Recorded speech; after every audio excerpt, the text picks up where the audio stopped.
Sa unang araw ng kanyang kampanya dito sa Pangasinan, tinanong si Bongbong Marcos ng lokal na media kung paano maaapektuhan ang ika-30 anibersaryo ng EDSA People Power Revolution ng kanyang kampanya.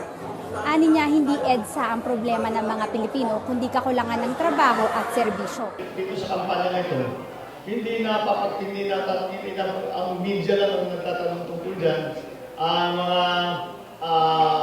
aming mga katunggali, our political detractors, and by our, I mean by the Marcos family's political detractors, bring it up.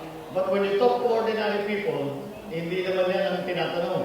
Ang tinatanong ng tao, ano ang itutulong mo sa buhay namin? Wala kaming trabaho. Ang taas ng presyo ng bilihin.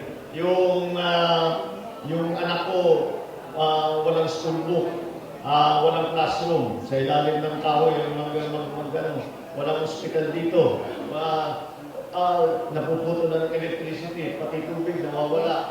Yung mga bagay-bagay na yan, yan ang tinatanong ng tao.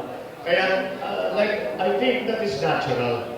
Ang tao talaga, ang gusto nila, simple lang naman ang tanong na yan bakit kita ipoboto? Tutulungan mo ba ako?